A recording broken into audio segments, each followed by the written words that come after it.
This video is going to break down what every engaged citizen who's concerned about the future of the country really should know about nuclear policy and why the ongoing talks between the Trump administration and the Iranian government that are taking place in Geneva are so important, but the news coverage of them is not going to provide the historical context to really make sense of it all, of why these negotiations are going to be so difficult for two governments to agree to almost anything on in this realm of nuclear weapons. And I thought, because of my background studying nuclear engineering and having taken several classes on this exact policy topic, that I would just give you a couple minute summary of what is shaping these international negotiations and why it's going to be so difficult to come to any form of agreement. And then we can all watch what happens moving forward with a bit more context to understand the day by day. So let's start with World War II. The United States of America invented nuclear weapons and used them on Japan.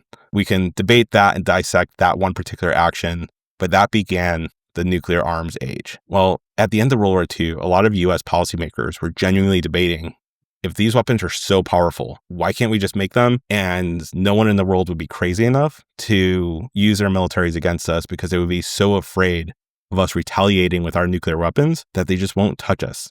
The basic idea is called deterrence. And that didn't last for too long because the Soviet Union started making their own nuclear weapons. Then the United Kingdom, then France, then China, then eventually India and Pakistan are what makes up the current known nuclear powers. And as we started realizing that, oh no, we're in a race, and we started effectively an arms race where we started building more and more powerful weapons and more of them, we started to realize that this entire system of deterrence is based on brinkmanship of us being willing to destroy all of humankind. To give you an idea of what that means, it only takes about 100 nuclear weapons going off within short proximity of time to each other in order to make this planet unlivable for the vast majority of human beings. And that isn't a world where most of us want to live in, but it's a world we currently do live in.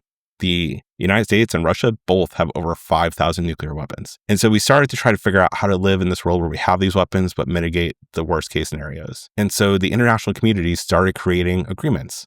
We created a test ban treaty that basically says we will not be testing these weapons above ground because of the damage it was doing to the climate and how much radiation and fallout was spreading around the world. We entered into several different forms of arms reduction, typically between the United States and the Soviet Union, because most other countries only have a couple hundred weapons at most. Lastly, we entered into this idea of a nonproliferation treaty or agreement. And that agreement basically says that the international community will do whatever they can to stop the spread of nuclear weapons, to stop the risk of spreading of nuclear weapons. But that agreement also sets into writing that countries can use nuclear power for things like civilian power generation, for things like medicine and medical research, things that most people would agree are good. But it creates this dual use issue where the technology that leads to nuclear reactors providing power could, in theory, be used over and over and over again to create a nuclear weapon. And so we created international organizations like the IAEA. We created protocols to examine whether or not countries are actually trying to achieve what we call breakout, or actually developing the capability of having a nuclear weapon. And we pay, as a country, really close attention to where other countries are on this journey. And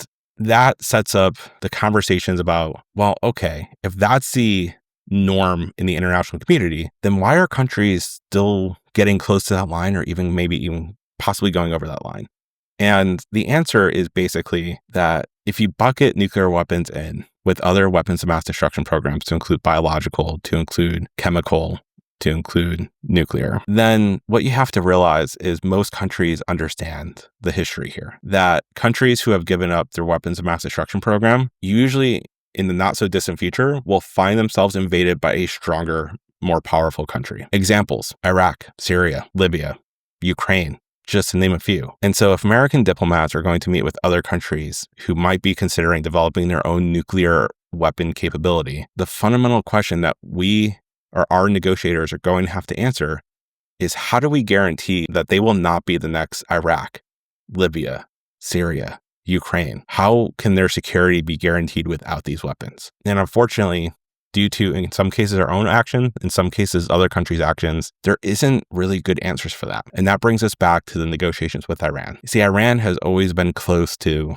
wanting to develop nuclear weapons, and they see it as existential, perhaps. But they also have trade partners in European countries that want to see agreements reached. And under the Obama administration, we had an agreement. It was called the JCPOA that was going to stop the normal paths for developing nuclear weapons in Iran in exchange for lifting sanctions, increasing trade.